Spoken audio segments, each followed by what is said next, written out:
स्वागत है आपका अपने चैनल पर। इस वक्त की बेहद बड़ी खबर बिहार चुनाव से जुड़ी आ रही है, जहां पर नीतीश कुमार को मनाने के लिए भारतीय जनता पार्टी के एक एक नेताओं ने नीतीश के दरबार में दिन से लेकर रात तक हाजिरी दी, केवल इसलिए ताकि भारतीय जनता पार्टी के साथ आकर नीतीश कुमार प्रेस कॉन्फ्रेंस कर सके और एकजुटता दिखा सके। लेकिन दोस्तों, ऐसे में नीतीश कुमार आखिर क्यों भारतीय जनता पार्टी के साथ मिलकर प्रेस कॉन्फ्रेंस नहीं करना चाहते थे, इसको लेकर बड़ा खुलासा हो रहा है। और इसी के साथ में आपको बताएंगे कि जब प्रेस के सामने आए नीतीश कुमार तो किस तरह से तेजस्वी यादव का नाम जपते रहे। दोस्तों, एक एक करके चलेंगे, सभी बड़ी खबरों पर सारी अपडेट आप तक पहुंचाएंगे। लेकिन उससे पहले अगर आप भी मानते हैं कि नीतीश कुमार भी अब ये समझ चुके हैं कि बिहार के अंदर एक तरफा लहर तेजस्वी यादव के नेतृत्व में महागठबंधन की चल रही है, तो आप इस वीडियो को लाइक करिए, लाल बटन दबाकर चैनल को सब्सक्राइब करिए, घंटी को दबाइए और कमेंट बॉक्स में लिखकर बताइए कि नीतीश कुमार इस बार क्या दहाई का आंकड़ा छू पाएंगे या नहीं छू पाएंगे। दोस्तों, बड़ी जानकारी जो सामने आ रही है, जहां पर नीतीश कुमार को मनाने के लिए भारतीय जनता पार्टी मुख्यमंत्री आवास पर दिन रात चक्कर लगाती रही, ताकि एक बार नीतीश कुमार इस बात को मान ले और भारतीय जनता पार्टी के साथ मिलकर प्रेस कॉन्फ्रेंस करने के लिए मीडिया के सामने आ जाए। और ऐसे में नीतीश कुमार को तमाम कोशिशों के बाद अंततः गत्वा बाद में मना लिया गया। और इसके बाद नीतीश कुमार जब प्रेस के सामने आए तो सीधे तौर पर भारतीय जनता पार्टी और एनडीए गठबंधन में जिस तरह की फूट की स्थिति दिखाई दे रही है, वह साफ तौर पर दोनों नेताओं के चेहरे पर दिखाई दिया।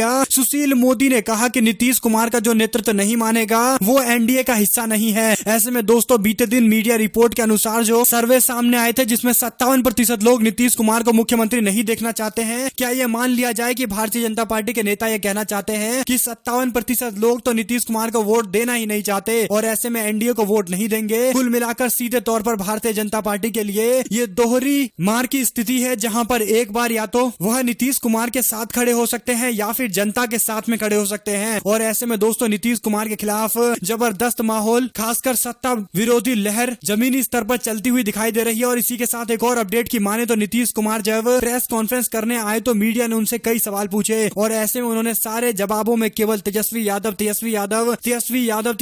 करते रहे। कुल मिलाकर ये स्पष्ट दिखाता है कि तेजस्वी यादव का नाम बार बार भारतीय जनता पार्टी के नेताओं के जुबान पर आना इस बात के संकेत दे रहा है कि तेजस्वी के लोकप्रियता में जबरदस्त इजाफा हुआ है। इसी के साथ में दोस्तों, 10 लाख लोगों को रोजगार देने के जो वादा तेजस्वी यादव की ओर से किया गया है कि पहले कैबिनेट की पहली बैठक में पहले कलम से 10 लाख नौकरियां दे दी जाएगी, उस पर जब नीतीश कुमार से सवाल पूछा गया तो उन्होंने कहा कि यह हास्यास्पद है, यानी ये हंसने योग्य है, यह रियलिटी नहीं है। और ऐसे में दोस्तों, 10 लाख नौकरियां देने के वादे को मजाक में उड़ाते हुए नीतीश कुमार दिखाई दे रहे हैं। तेजस्वी यादव बोले, कहा मुख्यमंत्री को बेरोजगारी पर बात करने में शर्म आती है, इसीलिए मुख्यमंत्री इस तरह के कुतर्क वाले बयान दे रहे हैं। और ऐसे में दोस्तों, स्पष्ट तौर पर ना तो जेडीयू बता पा रही है ना बीजेपी बता पा रही है कि 10 लाख लोगों को रोजगार देने का यह वादा क्यों गलत है, क्योंकि उनके पास इसको लेकर ना तो कोई डेटा है और ना ही किसी तरह का कोई जवाब है। और केवल तेजस्वी यादव का विरोध करना है। और ऐसे में 10 लाख रोजगार जो देना चाहता है उसका विरोध कर रहे हैं। केवल यही करते हुए बीजेपी और जनता दल यूनाइटेड दिखाई दे रही है। एक और अपडेट की माने तो एनडीए के अंदर सीट बंटवारे से पहले ही ऐसा घमासान मचा है कि सीट बंटवारे के बाद तो आप समझ सकते हैं कि किस तरह की स्थिति भारतीय जनता पार्टी और जनता दल यूनाइटेड के अंदर कुछ दिनों में बन जाएगी। दरअसल दोस्तों, बीजेपी के अंदर बीते दिन सुबह तक सीटों का बंटवारा औपचारिक तौर पर नहीं किया गया था। हालांकि शाम को सीटों का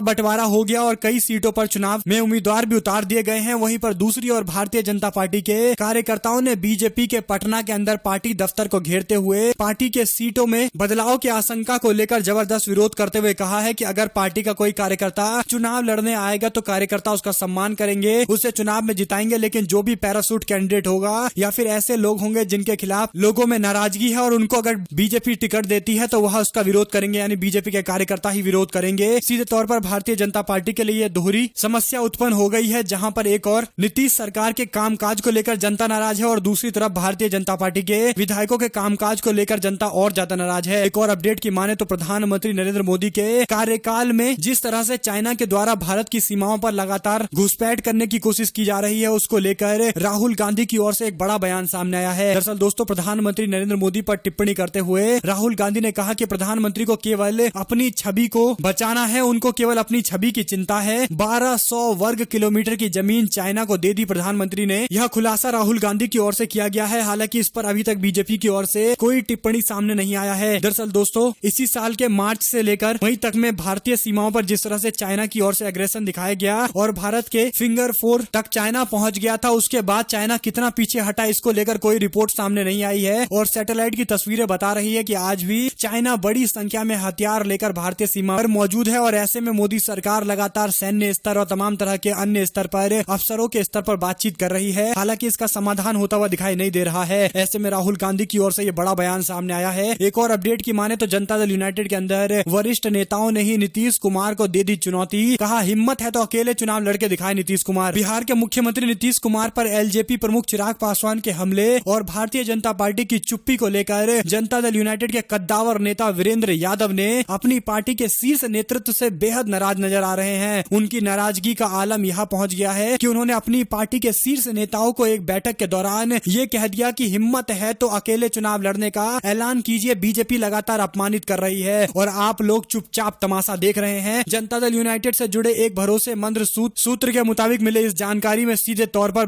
जनता दल यूनाइटेड के वरिष्ठ नेता वीरेंद्र यादव का ये गुस्सा जनता दल यूनाइटेड के उम्मीदवारों की सूची को देखने के लिए बुलाए गए मीटिंग के दौरान देखने को मिला है। ऐसे में दोस्तों एक तरह से कई सारी थ्योरियां सामने चल रही है। कुछ लोग ये मानते हैं कि नीतीश कुमार को हराने के लिए भारतीय जनता पार्टी एलजेपी का सहारा इस तरह से ले रही है कि बीजेपी कुछ सीटें चुनाव में जीत जाए और जनता दल यूनाइटेड ज्यादातर सीटों पर चुनाव हार जाए और इसीलिए बीजेपी अपना मुख्यमंत्री राज्य के अंदर बना ले। और इस तरह की थ्योरियां लगातार चल रही है। हालांकि इस पर अभी किसी भी तरह का कोई स्पष्ट खुलासा नहीं हुआ है। दोस्तों आपकी क्या कुछ राय है कमेंट बॉक्स में लिखकर जरूर बताइएगा। और एक और अपडेट की माने तो देश के अंदर 76% लोग मानते हैं कि आज देश के टीवी चैनल पर जो डिबेट और बहस हो रहा है वह गैर जरूरी झगड़ा और चीख चिल्लाहट की वजह से हो रहा है। यानी इस पर किसी भी तरह का कोई बड़ा ऐसा मुद्दा नहीं है जो लोगों से जुड़ा मुद्दा हो। यानी दोस्तों आप समझ सकते हैं कि किस तरह की स्थिति देश की मीडिया की चल रही है और किसके लिए ये लोग काम कर रहे हैं। देश के अहम मुद्दों से भटकाने का काम इन मीडिया को सौंपा गया है और सीधे तौर पर इससे आप आसानी से समझ सकते हैं कि किन सरकारों को फायदा पहुंच रहा है। जहां पर देश की जीडीपी -19% पहुंच गई है, वहीं पर बेरोजगारी भारतीय इतिहास के अंदर सबसे ज्यादा पहुंच गई। किसानों के खिलाफ 3 अध्यादेश बिना संसद के अंदर डिबेट के पास कर दिया गया है, लेकिन किसी भी तरह का कोई सवाल मीडिया में दिखाई नहीं दे रहा है। बेफिजूल के मुद्दे उठाए जा रहे हैं, चाहे सुशांत सिंह राजपूत का मामला हो या फिर तमाम तरह के गैर जिम्मेदार बयान और बेफिजूल के मुद्दों को लेकर डिबेट चल रहे हैं और ऐसा जनता भी मानती है। वहीं पर राहुल गांधी ने भी अब पहली बार मीडिया को लेकर और तीखी टिप्पणी करते हुए कहा कि आप मुझे स्वतंत्र मीडिया दे दीजिए, मैं मोदी सरकार को टिकने नहीं दूंगा। दरअसल दोस्तों राहुल गांधी दिन रात मेहनत करते हैं, चाहे उत्तर प्रदेश का हाथरस का मामला हो या फिर पंजाब हरियाणा के अंदर किसानों के समर्थन में उतरने का मामला हो, दिन रात उनकी ओर से मेहनत किया जा रहा है। लेकिन जो मीडिया समूह आज देश के टीवी चैनल पर बैठे हैं वह सीधे तौर पर विपक्ष के खिलाफ सबसे ज्यादा मुहिम दिन रात चलाते हैं और ऐसे में आप समझ सकते हैं कि राहुल गांधी ने भी अपनी व्यथा और पीड़ा सामने रखते हुए बताया है। और ऐसे में दोस्तों अगर आप भी मानते हैं कि देश की मीडिया अगर आधा मीडिया भी स्वतंत्र रूप से काम करे तो मोदी सरकार के जितने भी झूठ पर खड़ी बुनियादें हैं सारी हिल जाएगी, क्योंकि प्रधानमंत्री के कार्यकाल में सबसे ज्यादा बुरे हालात में देश की अर्थव्यवस्था अभी तक में पहुंच चुकी है। और ऐसे में एक और अपडेट की माने तो राहुल गांधी ने बड़ा ऐलान करते हुए चाइना को लेकर जबरदस्त बयान देते हुए कहा कि हमारी सरकार होती तो 15 मिनट के अंदर चाइना को भारतीय सीमाओं से बाहर फेंक दिया होता। दरअसल दोस्तों भारतीय जनता पार्टी के लोग कहते हैं कि कांग्रेस के शासन काल में आस्काई चीन का इलाका चाइना ने भारत से कब्जा लिया, लेकिन एक जो चीज बीजेपी के लोग भूल जाते हैं वो ये कि भारत ने चाइना के साथ युद्ध किया था और ये फैसला युद्ध के अंदर हुआ था। ऐसे में आज की स्थिति में प्रधानमंत्री जिन्हें चाइना के रवैये को लेकर खुलकर सामने आना चाहिए और पूरी दुनिया के अंदर चाइना की पोल खोलनी चाहिए, वह पूरी तरह से ये कहते हुए दिखाई दिए कि हमारी सीमा के अंदर कोई भी नहीं घुसा, किसी ने भी हमारे पेट्रोलिंग पॉइंट पर कब्जा नहीं किया है। जबकि ज्यादातर मीडिया समूह यहाँ तक कि विदेशी मीडियाओं ने भी बताया है कि किस तरह से भारतीय सरजमी पर चाइना की ओर से हथियार इकट्ठा किए गए हैं और सीधे तौर पर दोस्तों कई सारे सैटेलाइट के इमेज में देखा जा सकता है। यानी कुल मिलाकर भारतीय जनता पार्टी को इस पूरे मामले को लेकर जवाब जरूर देना चाहिए। और एक और अपडेट की माने तो धरने पर बैठे जीतन राम मांझी के पार्टी के कार्यकर्ता, हम आपको बता दें कि जीतन राम मांझी जो पिछड़ा अति पिछड़ा और दलित कार्ड खेलकर लालू यादव तेजस्वी यादव के खिलाफ मोर्चा खोल रहे थे और अब अपने ही पार्टी के कार्यकर्ताओं ने जीतन राम मांझी के खिलाफ मोर्चा खोल दिया है। दरअसल दोस्तों जीतन राम मांझी के खिलाफ धरने पर बैठ गए कार्यकर्ता, कहा धृतराष्ट्र की भूमिका निभा रहे हैं जीतन राम मांझी, परिवार के लोगों को टिकट दिया जा रहा है। हम आपको बता दें कि 7 सीटों पर चुनाव लड़ने वाले हैं जीतन राम मांझी, जिसमें से 4 सीटें उन्होंने अपने केवल रिश्तेदारों को दिया है, जो सीधे तौर पर यह स्पष्ट दिखाता है कि इनको समाज से कोई लेना देना नहीं है, केवल अपनी पार्टी के अपने रिश्तेदारों को आगे बढ़ाने की कोशिश इनको करनी है। पार्टी के कार्यकर्ता भी नाराज नजर